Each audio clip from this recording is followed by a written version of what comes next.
All right, so we're walking the streets of Bogotá.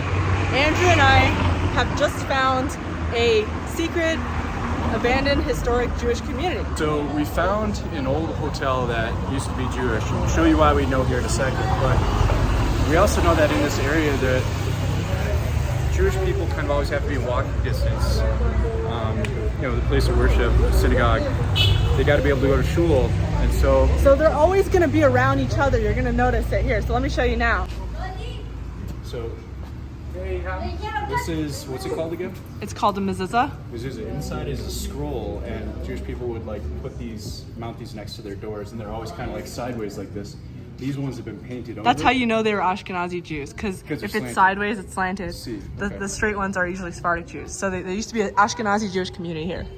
An Ashkenazi Jewish community. Okay. Yeah, and it's painted over, you could tell. Mm-hmm. But and then there's another one. I'm just gonna zoom in over there. You see, there's another one right there, and it even has the shin on it. You can't even tell it's a shin, but it's a little Hebrew letter, and they just painted over it, and it's now a hotel. See? So we asked the lady, Central Plaza Hotel, and it's got a Star of David. And we asked the lady, so are there Jews here? And she's like, what are you talking about? Is this like a Jewish community? Is this like a Jewish hotel? And she's like, no, it's just a regular hotel. And so we're gonna show you another one right over here on this door. I'm just gonna zoom in a little more. You could see the shin. The shin, it's a Hebrew letter. So what's the significance of that? It's Shin Dalet Yud. It's it's a name of God, and it's basically God protecting the Jewish people. And they always put it on the doorposts, like in the Old Testament, when God passed over the doorposts of those that painted their, one of those things. There's a whole book about it. You guys might want to read it. Yeah. So yes, as Andrew was saying, whenever you see these little things, you're all the other, that's how you know that there's about to be a synagogue nearby, because it's always going to be within walking distance of each other. Because there's a reason. There's logic. There's a logic behind it. So it's they're always going to be within walking distance. Always going to be, and so there's another one right here, actually.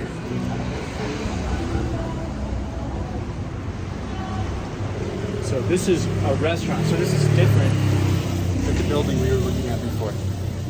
Kosher restaurant. It's attached to the same building, but it's a different business. So you have a hotel and then you have a restaurant. It's a kosher restaurant that serves pork. Jewish businesses here. I'm kidding. I wonder, is this? Do you think this building might be? Does it look like it could be? Let's get a little closer. Well, if there was a mezuzah, they would have taken it off. They would have pulled it off by now, but Well, the doorbell's crooked. the doorbell's crooked. Ashkenazi doorbell? It's crooked. Maybe there was a slanty thing before. There's obviously not an actual Jewish community here. No, I think it's probably gone.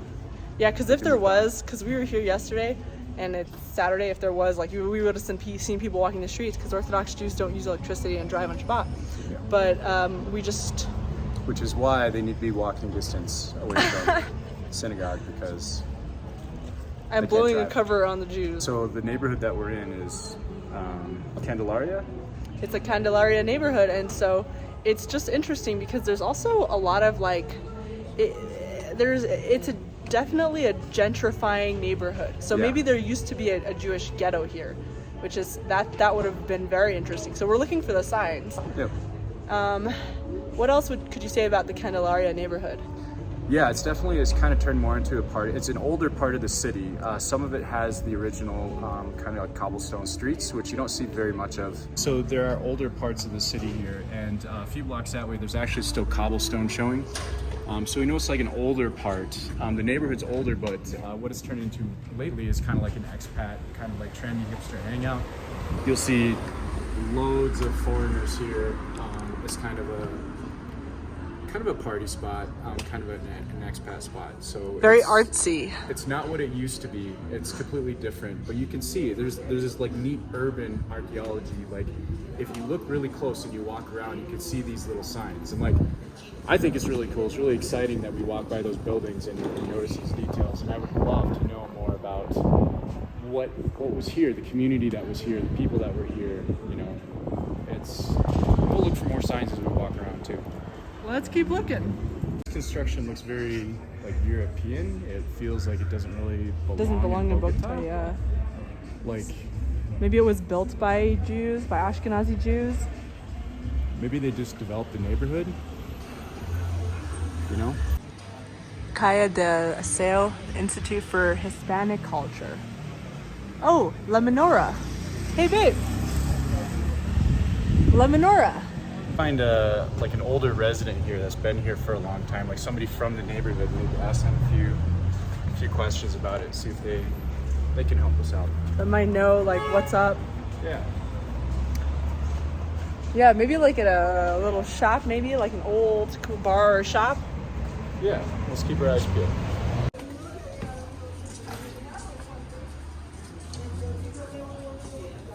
Yes. We had a question about language here.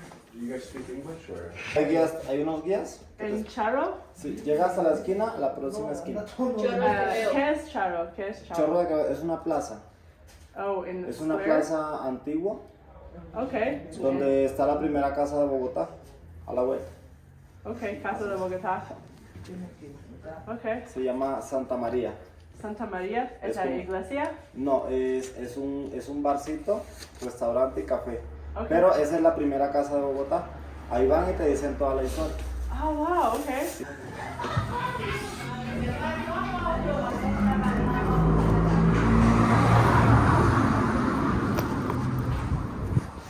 So, we just walked in here, and I actually had my camera rolling, but it was in my pocket, so you could just hear the audio. But they said that there's a place here called Santa Maria, and it's like the oldest house in Bogotá, and it was like, it's like a historical house, but now it's turned into a bar restaurant, and they said we can ask there. Let's go. Yeah. So another way that we'll be able to tell is when we walk into some of the bars, restaurants in this area to see if they have separate sinks, separate like ovens, cookingware, and just random different sinks, you know, for purity washing. So that's something that I'm gonna look out for. It's really interesting. And Andrew's excited to tell Kiara too, because Kiara would be interested in this stuff. Yeah, she would. There's Antifa signal. Wow, this is a square. This is where we were last night, the square. Do you think Santa Maria is here? I'm gonna ask this guy real quick. Give me a second. Yeah, Casa Santa Maria. ¿Centro qué? Casa Santa Maria? La casa, no. Oh, no, Bar? bar, sí. Santa María. Ya los llevo. ¿Sí?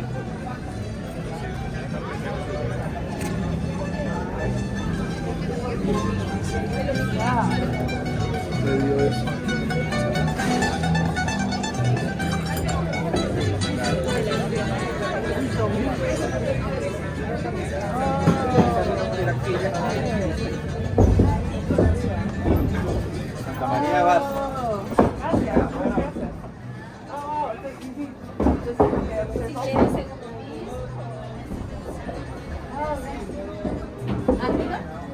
I'm gonna try now first, is that okay?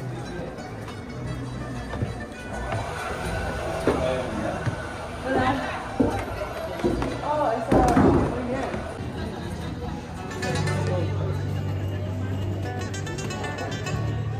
So, I have to ask you, what did they say downstairs when you asked them about the city?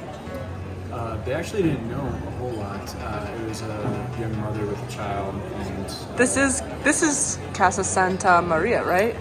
yes, a Casa coffee Santa shop. Maria. It's now a bar, and it's one of the oldest buildings allegedly in Bogotá.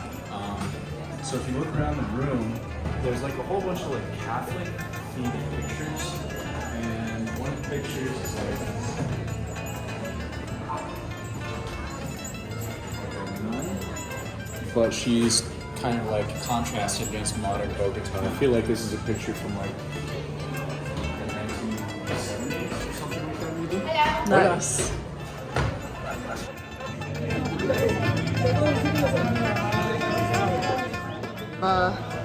Gabriel Garcia Marquez. All right, Andrew's doing research. First Jews came to Colombia during the 16th century. They came as settlers from Spain who practiced Christianity, but were really Marranos. Marranos is like Marranos is what it's basically they referred to Jews as pigs that pretended to be Christian but were secretly practicing Judaism. It goes on to say that in 1636 a huge group of Marranos were caught and put to death. There was still a small group of secret Jews after that massacre, but they slowly diminished. There are no practicing Jews left from this time period in Colombia. Wow. First wave of practicing Jews came from Jamaica and Morocco. Curacao? C-U-R-A-C. Yeah, Curacao. It's the island right off of Venezuela. This article that I found called the Santa Fe, which is right where we are. It's Santa Fe, Candelaria neighborhood. So it's called the Santa Fe, Jews, Commerce, and Prostitution. This is the article that I'm reading.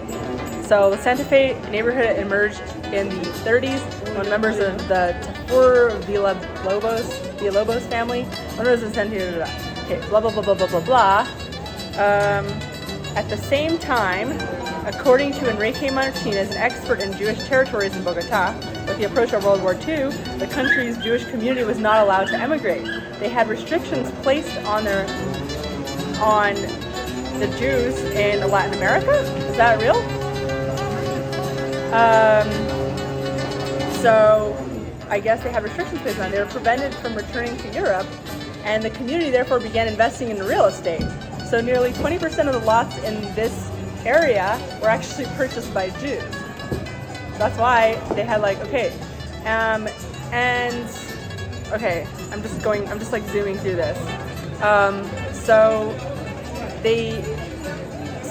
that's why there was all this European architecture throughout the city, and it so gave the neighborhood its initial aristocratic character that lasted for several decades, for which it's still known and remembered. Walk through Santa Fe neighborhood inside and outside Vazier, look at its original buildings, leads one to imagine what those streets might have looked like in their glory days when the neighborhood resembled a more commercial appearance, blah blah blah. I'm skipping through. But now it's more of like kind of like a, rough neighborhood that's getting gentrified again.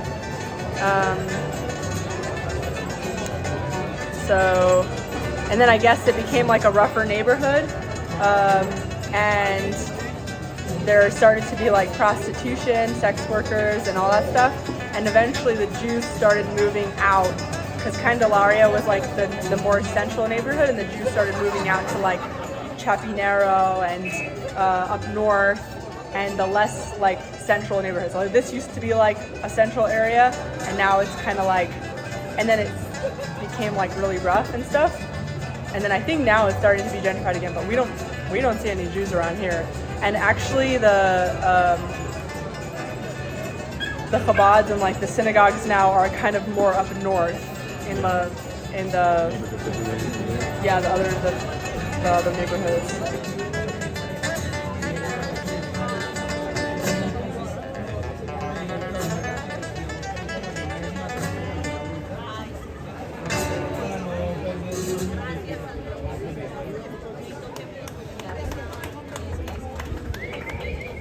So what do you think about that, Andrews?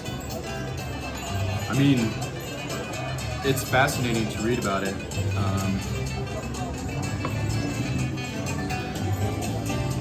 It's really funny how the city the architecture and the streets and the buildings can preserve that history, but humans kind of like blink in and out of history, so quickly. And, our generational memory can fade away, but like the buildings here still tell a story. The streets here still tell a story. I mean, if you pay attention, and if you think with a critical mind and you look for the clues, like you can put together a history of a place, of a city. And so it was really cool today to walk by and observe those things, and then be inspired to come here, one of the oldest buildings in this area, and do the research and find out kind of what the story was, what the history is. And actually, one more thing that I want to add is that, like, it's interesting that the biggest successes that Jews tend to have in history, like if you look at how this whole thing happened, they were like, all right, World War II is happening. We don't want to allow Jews to be traveling around. So they put restrictions on Jews. Guess what? That's the thing that made them successful again. They're putting restrictions on Jews because they're like, oh no, we don't want Jews like going around and like, I don't know why they're putting restrictions, but that is actually what caused these people to be like, all right, well, I guess we have to stay here and start investing in real estate and development. And then that created this neighborhood, which became so central. And then again, the Jews became the wrath again of the area, because every time that happens and Jews become successful again, people start to hate them again because they're like, oh, they own all the land. So then they move out again, and then the area becomes shitty again, and then they move to another area. And it's funny that the areas that they live in now in Bogotá are like the rich, expensive areas, and I'm sure a lot of people are starting to make connections again, like, oh yeah, that's where the Jews live. Like, oh, we hate them. And so, you know, it's a cycle. So this is why history is so important. Like, we have narratives, especially, you know, we're sitting in 2022 right now, and there are narratives out there regarding the Jewish people. It's trending on social media a lot. But if you know the history, if you look deeper, there's a more holistic story. There's more to learn. You can become more well-rounded by just investing a few minutes, like being curious, walking around, taking a look at what's around you, reading up on it. Like, it's this whole world. We look at the current world in only this certain slice of time, right now. But there are so many years and so much time that has passed when the world has been different.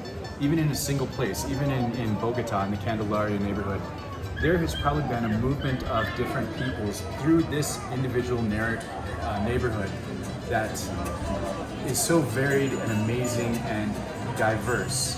If you would just imagine being like a tree and growing here in this neighborhood and living here over the course of 1,000 years, 500 years, 300 years, and watching humanity build and destroy itself, and neighborhoods rise and falls, and people come and go, and that interesting vantage point. It's fascinating to think about. And you know, we're sitting here in this restaurant, we're looking out of this window in this ancient building, you know, kind of over the square, and I could just see it, I could just imagine it, and walking around here and seeing the evidence of history today, of Jewish history, and really more than just Jewish history. Like there's Catholic history, there's Antifa history. Antifa history. There is, and it really makes you feel connected to humanity. It's quite humbling. I really value the experience, especially being able to walk through this neighborhood with Pardis and with her history, and being part of the community and looking at the world through her lens. It's amazing. Grateful for that experience. Hell yeah. And this guy agrees too. I'm getting shots of this guy. Since I can't talk about anything without connecting it to wealth and money, like, it's just interesting about, and it's not just Jews, it's about like anything that is a symbol of like wealth or dominance. Like, whenever you try to like apply this huge like restriction or regulation or whatever, the people that are going to get out of it are just going to find another way. They're just going to get stronger. And like the best way to overcome your enemies is to compete with them. But the minute you start enforcing like regulations and like these force and like, oh, we hate the rich, we want to try to get them, like, the people that you're going to be getting is going to be yourself. Like, because the people that care about wealth, about making money, those people are going to find a way to do it. That's the nature of making money, is the people that make it are the people that are dedicated to building, and like, they're going to do it. So like, anyway, this is like totally off topic, but I don't even know what I'm saying. Oh, the flag. Oh, there is an Israeli flag there. What is going on here? This is in that same neighborhood. What do you think it is? I think we should go check it out. Okay. No idea. Okay. Oh wow, it's a kosher restaurant. L'chaim. So restaurants in Israel. Cool. Nice. Alrighty. So, what just happened? We asked if the owners were there, if the owners were Jewish, and they said the owners weren't there. It was all Colombians that worked there. So I'm not sure. Maybe we'll swing back again and see if the owners are there, but for now they're not. Well, we definitely know that the owners are Jewish and that they are, it's like kosher style, like they only serve chicken and stuff, like they don't serve pork and stuff like that. And they don't even serve meat, like they don't even serve steak. So they probably care. So to me that means that they're actually probably Orthodox on some level. They might be, because chicken doesn't have as many, you know, it's not really as stringent as meat, like cows and beef and stuff like that. But another thing I found interesting was that the doors were like bolted shut. Like they weren't even like, they were talking to us through the gate. Like they were kind of like, you know, maybe it's a policy. I have no idea. Maybe that was just really scary. Maybe Andrew was just really scary, but I have a feeling it's always like that. It's always interesting to me. I think they're probably always like, you know, closed shut. And in the meantime, check out some ACAB graffiti.